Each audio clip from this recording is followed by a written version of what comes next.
مسجد الحرام مکۃ المکرمہ اور مسجد النبوی مدینہ المنورہ سے خطبے کا اردو ترجمہ کے لیے ہمارے سوشل نیٹ ورک کو فالو کرنا نہ بھولیں اور اپنے دوست احباب کے ساتھ بھی ضرور شیئر کیجیے۔ خطبہ جمعہ مسجد النبوی، تاریخ 28 ذو القعدہ 1447 ہجری بمطابق 15 مئی 2026 عیسوی۔ موضوع حج اور اس کے ثمرات و برکات۔ خطیب فضیلۃ الشیخ عبدالباری الثبیتی حفظہ اللہ، ترجمہ ثناء اللہ صادق تیمی۔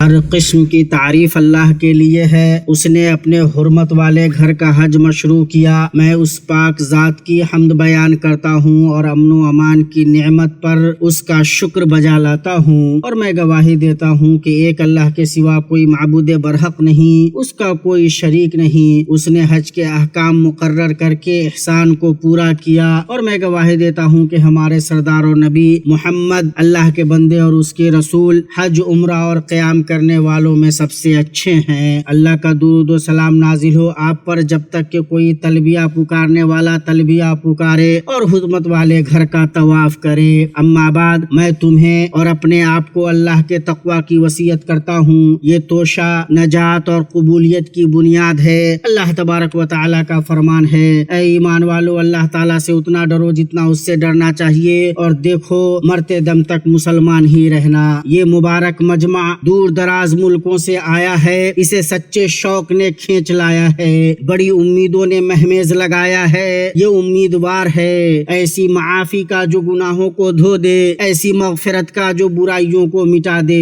اور ایسی رحمت کا جو دلوں کا مرہم ہو۔ یہ مجمع اپنے بوجھ سے لدا ہوا ہے، اس کے دل میں گناہوں اور فکر مندیوں کا وہ بوجھ ہے جس نے اسے بوجھل کر دیا ہے۔ یہ رب عظیم کی طرف متوجہ ہے، ایک ایسے دل کے ساتھ جسے اس کے کرم کا یقین ہے۔ یہ جان رہا ہے کہ اس کا قصد کرنے والا لوٹایا نہیں جاتا، جو اس سے امید لگاتا ہے وہ نامراد نہیں ہوتا۔ یہ مجمع اپنے پیچھے دنیا کا ہنگامہ اور اس کی زینت چھوڑ کر آ گیا ہے تاکہ پاکیزگی کے آنگن میں ٹھہرے، اور امید جب سچی ہو تو امید کرنے والے کو معافی کے مقامات تک لے جاتی ہے۔ سفر حج کو قدموں سے نہیں ناپا جاتا ہے، اور نہ مناسک کی تعداد سے، بلکہ دل میں جاگوزی ہونے والے تقوی سے ناپا جائے گا۔ بڑی خوشخبری اس کے لیے جو آنے میں سچا ہے، دعا میں مخلص ہے، رب کے سامنے حاضر ہونے میں اچھا ہے، اور اس نے رب کے سامنے اپنی اس حاضری کو نئے عہد کا آغاز بنا لیا ہے جس میں گناہوں کے صفات لپیٹے جاتے ہیں۔ رسول اللہ صلی اللہ علیہ وسلم نے فرمایا، جس نے حج کیا اور اس نے فحش گوئی اور گناہ کے کاموں سے پرہیز کیا تو اس دن کی طرح لوٹا جس دن اس کی ماں نے اسے جنم دیا تھا۔ اسے بخاری اور مسلم نے روایت کیا ہے۔ حج کا سفر احرام سے شروع ہوتا ہے۔ احرام باندھنے والا اپنا کپڑا اتار دیتا ہے، اور گویا اس کے ساتھ دنیا کا بوجھ اور اس کی فکر مندیاں جو اس کے نفس سے لگی تھیں وہ بھی اتر گئیں۔ یوں وہ ظاہری طور پر کپڑوں سے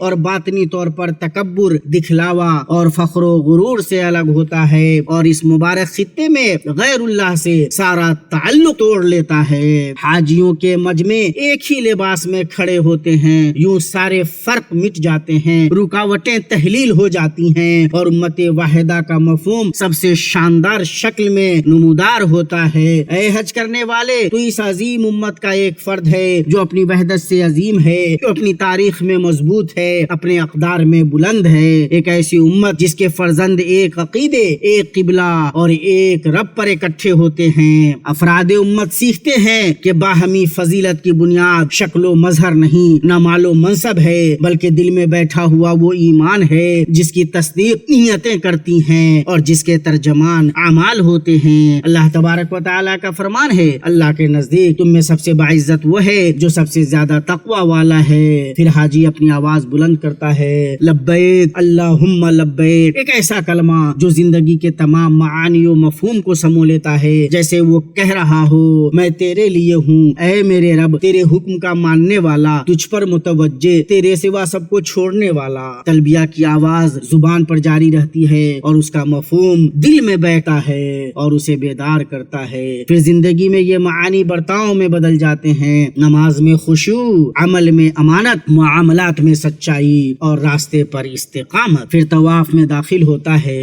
بیت اللہ کا طواف کرتا ہے، اس کے ساتھ ہی دل میں عظیم ترین معانی طواف کرتے ہیں۔ اس کا دل اس کی شہوت کے ارد گرد نہیں گھومتا، نہ اس کے مال کے گرد گھومتا ہے، نہ اس کی خواہش نفس کے ارد گرد اور نہ لوگوں کی خوشنودی کے ارد گرد، بلکہ صرف اور صرف اللہ کی خوشنودی کے ارد گرد گھومتا ہے۔ گویا یہ طواف سمت کی تحدید دوبارہ سے کر دیتا ہے اور اسے یہ سکھاتا ہے کہ وہ اللہ ہی کو اپنی غایت و مراد بنائے اور یہ کہ پوری زندگی ہی اللہ ہی کی خوشنودی کے گرد گھومے۔ پھر وہ صفا اور مروہ کے درمیان ہاجر علیہ السلام کی سعی کو یاد رکھتے ہوئے سعی کرتا ہے، جبکہ وہ ایک ایسی وادی میں تھیں جہاں نہ کوئی سبزہ تھا اور نہ پانی، لیکن وہ اللہ کے ساتھ تھیں، اپنے جسم کے ساتھ دوڑیں اور ان کا دل رب سے مطمئن رہا۔ حاجی سیکھتا ہے کہ وہ ذرائع تو اختیار کرے گا لیکن انہیں پوجے گا نہیں، اور یہ کہ وہ زمین پر کوشش کرے گا اور اس کا دل آسمان کے رب سے لگا رہے گا۔ پھر عرفہ کا دن آتا ہے، ایک ایسا دن جس کے دل منتظر و مشتاق ہوتے ہیں اور جس میں لوگ اپنے نفسوں کا سچائی سے جائزہ لیتے ہیں۔ انسان اپنی کمزوری دیکھتا ہے، اپنی کوتاہی یاد کرتا ہے، اپنے گناہ مستحضر رکھتا ہے، اپنے رب کے سامنے منکسر ہوتا ہے، اپنی آنکھوں سے خوف و امید کے آنسو بہاتا ہے اور وہ جان رہا ہوتا ہے کہ اللہ کا دروازہ بند نہیں ہوتا اور یہ کہ اللہ کی رحمت ہمارے گناہوں سے زیادہ وسیع ہے اور جو توبہ میں سچا ہو اللہ اس کی قبولیت کے دروازے کھول دیتا ہے۔ پھر وہ رمی جمرات کرتا ہے، کنکریاں مارتا ہے اور گویا وہ اس کے ساتھ ہی ان گناہوں کو پھینکتا ہے جن کا وہ عادی رہا ہے، ان حرام عادتوں کو بھی جن سے وہ مانوس رہا ہے اور شیطان کی دراز پیروی کو بھی، اپنے عزم کا اعلان کرتے ہوئے کہ وہ معصیت کی طرف لوٹنے کی راہ ختم کر دے گا اور استقامت و مجاہدے کی راہ اپنائے گا۔ اور پھر بھیڑ میں جب لوگ اسے دھکا دیتے ہیں یا کوئی اس کے ساتھ غلطی کر گزرتا ہے، وہ صبر و تحمل سیکھتا ہے، اپنی زبان کی حفاظت کرتا ہے، اپنے غصے پر قابو رکھتا ہے، اللہ کے اس قول پر عمل کرتے ہوئے حج میں نہ بیوی سے میل ملاپ کرنا ہے، نہ گناہ کرنا ہے اور نہ لڑائی جھگڑا کرنا ہے۔ پھر اس اخلاق کے ساتھ اپنی پوری زندگی میں لوٹتا ہے، اپنے گھر میں، اپنے عمل میں، اپنے معاملات میں اور اپنے تمام امور میں۔ اس طرح حج ایمانی ربانی مدرسہ بن جاتا ہے۔ حاجی حج سے اس حال میں فارغ ہوتا ہے کہ اس نے تقویٰ کا توشہ لے لیا، اس کا نفس صاف ہو گیا، دل پاک ہو گیا، برتاؤ بے میل ہو گیا اور اخلاق مہذب ہو گیا۔ اللہ تبارک و تعالیٰ کا فرمان ہے، اللہ تعالیٰ کو قربانیوں کے گوشت نہیں پہنچتے، نہ اس کے خون، بلکہ اس سے تو تمہارے دل کی پرہیزگاری پہنچتی ہے۔ میں اپنی یہ بات کہہ رہا ہوں اور اللہ عظیم سے اپنے لیے، تمہارے لیے اور باقی تمام مسلمانوں کے لیے ہر گناہ کی مغفرت طلب کرتا ہوں۔ تم بھی اس سے مغفرت طلب کرو، بلا شبہ وہ بڑا بخشنے والا، بڑا مہربان ہے۔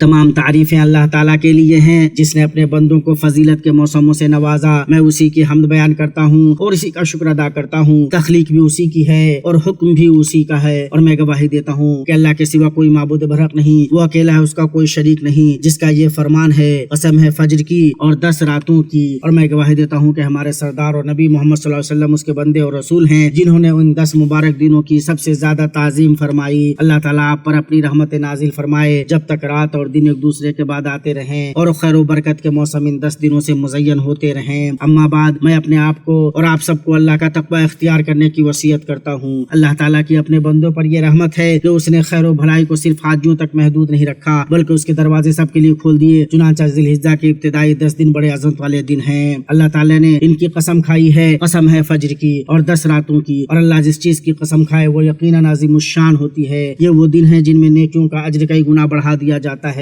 جن میں رحمتیں نازل ہوتی ہیں، جن میں نماز، روزہ، ذکر اور صدقہ سب جمع ہو جاتے ہیں، اور ان دنوں میں تکبیرات کی آوازیں بلند ہوتی ہیں، تمام قسم کی عبادتیں ایک ساتھ جمع ہو جاتی ہیں۔ گویا یہ ایام کھلی دعوت ہے کہ قریب آ جاؤ۔ رسول اللہ صلی اللہ علیہ وسلم نے فرمایا، اللہ تعالیٰ کے نزدیک کسی بھی دن میں نیک عمل ان 10 دنوں سے زیادہ محبوب نہیں۔ صحابہ کرام نے عرض کیا، یا رسول اللہ، کیا اللہ کی راہ میں جہاد بھی نہیں؟ آپ صلی اللہ علیہ وسلم نے فرمایا، اللہ کی راہ میں جہاد بھی نہیں سوائے اس شخص سے جو اپنی جان اور مال کے ساتھ نکلے اور پھر کچھ بھی واپس لے کر نہ آئے. اسے امام بخاری نے روایت کیا ہے. اور ان دنوں میں سب سے عظیم دن یوم عرفہ ہے جو کہ مغفرت کا دن ہے، جس دن اللہ تعالیٰ گناہوں کو مٹا دیتا ہے. نبی کریم صلی اللہ علیہ وسلم نے فرمایا میں اللہ سے امید رکھتا ہوں کہ عرفہ کا دن روزہ رکھنے سے گزشتہ 1 سال اور آنے والے 1 سال کے گناہ معاف فرما دے گا. اسے امام مسلم نے روایت کیا ہے. 2 سال کے گناہوں کا کفارہ تھوڑا عمل اور اجر عظیم. لہٰذا اپنے آپ کو اس خیر سے محروم نہ کرو، اپنی توبہ میں تاخیر نہ کرو اور اس عظیم موقع کو ضائع نہ ہونے دو، کیونکہ زندگی محدود ہے، دن تیزی سے گزر رہے ہیں اور کتنے ہی لوگ ارادہ کرتے رہے مگر عمل نہ کر سکے. حقیقی سعادت مند وہ ہے جو جلدی اللہ کی طرف متوجہ ہو. اللہ کے بہترین بندے محمد بن عبداللہ پر درود و سلام بھیجو. اے اللہ اپنے نبی محمد پر رحمت سلامتی اور برکت نازل فرما. جتنی بار تیرا ذکر کرنے والے تیرا ذکر کریں اور جتنی بار غافل لوگ غفلت برتیں، اے اللہ اولین و آخرین میں اور بلند ترین گروہ میں تا قیامت آپ پر رحمت نازل فرما. اے اللہ ہمیں آپ کی شفاعت نصیب فرما، آپ کی بہترین پیروی کی توفیق دے اور ہمیں آپ کے طریقے پر چلنے والوں میں شامل فرما. اے اللہ خلفائے راشدین اور ہدایت یافتہ ائمہ ابو بکر، عمر، عثمان اور علی رضی اللہ عنہم سے راضی ہو جا.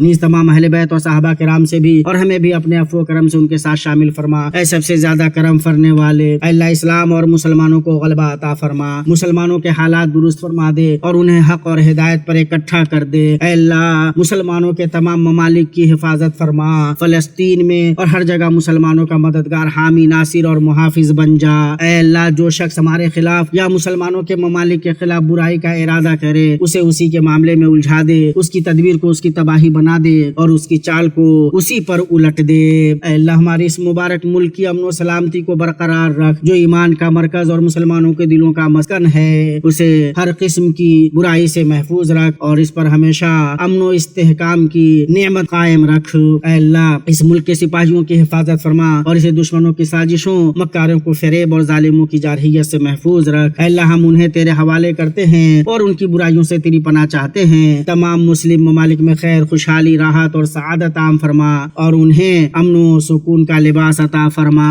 اے اللہ ہمارے دلوں کی اصلاح فرما، ہمارے نفسوں کو پاکیزہ بنا اور ہمیں سیدھے راستے کی ہدایت عطا فرما. اے اللہ ہماری کوششوں کو اپنی رضا کی خاطر بنا دے، ہمیں ان اعمال کی توفیق دے جو تجھے محبوب ہیں اور ہمارے اعمال کو اپنے وجہ کریم کے لیے خالص فرما دے. اے اللہ ہم سے قبول فرما، ہمیں بخش دے اور ہم پر رحم فرما. اے اللہ اپنے بیت اللہ کے حاجوں کی حفاظت فرما، انہیں ہر برائی اور گناہ سے بچا، ان کا حج مبرور ہو، ان کی صحیح مقبول ہو اور ان کے گناہ معاف فرما دے اور انہیں اپنے گھروں کی طرف سلامتی، کامیابی اور اجر و ثواب کے ساتھ واپس لوٹا. اے اللہ ہمارے سربراہ خادم حرمین شریفین کو ان کاموں کی توفیق دے جو تجھے پسند ہیں اور ولی عہد کو بھی ان امور کی توفیق عطا فرما جن میں ملک اور عوام کی بھلائی ہو اور تمام مسلمانوں کے حکمرانوں کو ہر خیر کی توفیق عطا فرما. اے ہمارے رب ہمیں دنیا میں بھلائی عطا فرما اور آخرت میں بھی بھلائی دے اور ہمیں آگ کے عذاب سے بچا. بے شک اللہ انصاف، احسان اور قرابت داروں کو دینے کا حکم دیتا ہے اور بے حیائی، برائی اور سرکشی سے منع کرتا ہے. وہ تمہیں نصیحت کرتا ہے تاکہ تم نصیحت حاصل کرو. تو تم اللہ کا ذکر کرو، وہ تمہیں یاد رکھے گا اور اس کی نعمتوں اور احسانات کا شکر ادا کرو، وہ تمہیں اور زیادہ عطا کرے گا. اور اللہ کا ذکر سب سے بڑا ہے اور اللہ جانتا ہے جو کچھ تم کرتے ہو.